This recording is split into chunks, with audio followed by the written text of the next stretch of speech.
So finally bleach core 4 का episode number 5 आ चुका है एंड ये एपिसोड देख के कई लोग रो भी चुके हैं और उनके रोने का रीजन क्या है वो मैं आगे की वीडियो में बताऊंगा। लेकिन उससे पहले ये चीज सुन लो कि भाई इस एपिसोड को 10 में से 10 रेटिंग मिल चुकी है IMDb पे। वैसे तो अब इसका डाउनग्रेड हो चुका है क्योंकि कुछ फैंस ऐसे ना क्या बताऊं मैं। तो चलो अब एपिसोड पे आते हैं। एपिसोड की शुरुआत होती है यहाँ पे चैड के साथ जो कि अभी भी स्टैचू से फाइट कर रहा है। उसके साथ में गांजू भी है लेकिन बाद में उसको रेंजी भी ज्वाइन कर लेता है फाइट में। यहाँ पे रेंजी रुकिया से कह देता है कि तुम यहाँ से आगे निकलो और वैसे भी ये सारे के सारे स्टैचूज मेरे लिए एक वार्म अप है। वहीं दूसरी तरफ एक और फाइट चल रही होती है ओरियो वर्सेस जुगराम, जहाँ पे जुगराम के अगेंस्ट ओरियो काफी ज्यादा स्ट्रगल कर रहा है। एपिसोड में आगे बढ़ने से पहले बता दूं कि इस एपिसोड में 90% of the content anime only है, मतलब कि मांगा रीडर्स के लिए भी ये एपिसोड नया था। खैर अब लोग आते हैं अपनी मेन फाइट की तरफ, इचिगो वर्सेस युहावा पे, जहाँ पे एक बात तो कहनी पड़ेगी कि स्टूडियो पायरेट ने काफी अच्छे से अपनी एनिमेशन को फ्लेक्स किया है। इन दोनों की फाइट के बीच में एक ऐसा भी पॉइंट आता है जहाँ पे युहावा इचिगो को पकड़ लेता है, इचिगो से कुछ सवाल भी करता है। युहावा इचिगो से पूछता है कि पावर क्या होती है, तो यहाँ पे युहावा बोलता है कि मुझे पता है तुम यहाँ पे कहोगे कि पावर टू प्रोटेक्ट, बट भाई जो तू प्रोटेक्ट करने की बात कर रहा है ना वो काफी ज्यादा वीक पावर है, ठीक है, और तुझे हीरो का रोल प्ले करने की कोई जरूरत नहीं है। और इतना बोलते बोलते यहाँ पे युहावा इचिगो पे अटैक करने ही वाला होता है कि यहाँ पे ओरिहिमे बोलती है कि काश मेरे अंदर थोड़ी और पावर होती ताकि मैं यहाँ पे इचिगो की हेल्प कर पाती। फिर यहाँ पे हम लोग देखते कि युहावा इचिगो के स्टैब कर देता और यहाँ पे ओरिहिमे तुरंत ही अपनी एबिलिटी यूज करके रिजेक्ट कर देती है। फिर उसके बाद युहावा यहाँ पे इचिगो के फिर से स्टैब करता है, बट यहाँ पे ओरिहिमे फिर से अपनी पावर का यूज करके इचिगो को हील कर देती है और ये देख के युहावा ओरिहिमे पे अटैक करने लगता है। फिर उसके बाद यहाँ पे युहावा ओरिहिमे पे काफी बार अटैक करता है, मतलब काफी बार ही अटैक करता है कि भाई यहाँ पे ओरिहिमे की हालत ही खराब हो जाती है। यहाँ पे ओरिहिमे वापस से खड़े होने का ट्राई करती है, बट इसी बीच फाइट में हम लोग देखते हैं कि यहाँ पे आ चुकी है रुकिया। अब हम लोग यहाँ पे देखते हैं इचिगो एंड रुकिया वर्सेस युहावा और यहाँ पे थोड़ी देर लोगों की फाइट चलती है और यहाँ पे हम लोग को लगता है कि शायद ये लोग जीत भी जाएंगे, बट हम लोग भूल रहे हैं कि यहाँ पे युहावा मेन विलेन है। एंड मैं बताऊं यहाँ पे युहावा आराम से फाइट कर रहा है, आराम से वो 2v1 कर रहा है। अब इसी बीच फाइट में हम लोग देखते हैं कि युहावा अपनी पावर को यूज करके इन दोनों को पेल देता है। यहाँ पे ये सारी चीजें देख के ओरिहिमे सोचती कि मैं अपनी पावर का एक और बार इस्तेमाल करके यहाँ पे इचिगो को वापस से हील करने का ट्राई करती, बट तभी यहाँ पे इचिगो आता है, ओरिहिमे को रोक लेता है एंड यहाँ पे युहावा बोलता है कि good bye my son and यहाँ पे वो अपना फाइनल अटैक यूज करता है। अब यहाँ पे पूरा का पूरा माहौल बदल चुका है और युहावा को एक रेड कलर का मुंह दिखाई दे रहा है एंड उसको फिर सुनाई देता है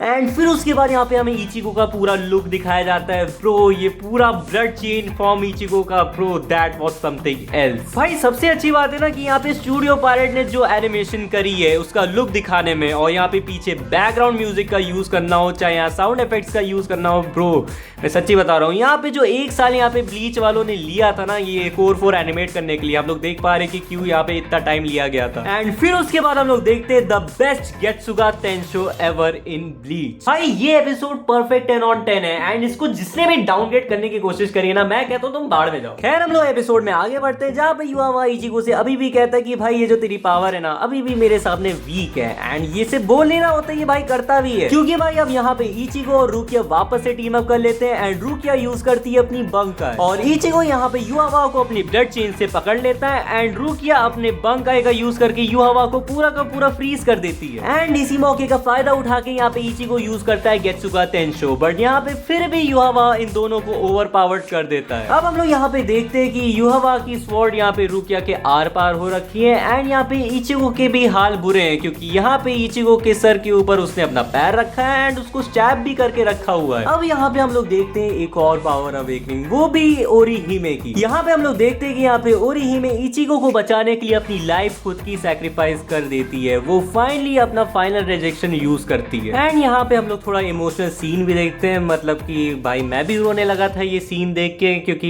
यहाँ पे थोड़ा सा ओरिहिमे अपने आप को सैक्रिफाइस कर देती है इचिगो के ठीक सामने उसको बचाने के लिए। खुद को सैक्रिफाइस करने के बाद यहाँ पे ओरिहिमे और युहावा दोनों के दोनों गायब हो जाते हैं एंड फिर उसके बाद यहाँ पे जब एपिसोड खत्म होता है तो हम लोग को 2 फ्लावर्स दिखाए जाते हैं जहाँ पे एक फ्लावर के नीचे लिखा होता है डिफेंड यू, फिर उसके बाद जो दूसरा फ्लावर है वो गिर के यहाँ पे हमें दिखाई देता है लाइफ टू डिफेंड यू। खैर यहाँ पे इसी के साथ एपिसोड खत्म हुआ था एंड आई होप कि ओरिहिमे नेक्स्ट एपिसोड में वापस आए, मैं यही चाहूंगा। खैर मिलता हूँ तुम लोगों से नेक्स्ट एपिसोड में, तब तक के लिए good bye, take care, sayonara and बस ओरिहिमे वापस आ जाए।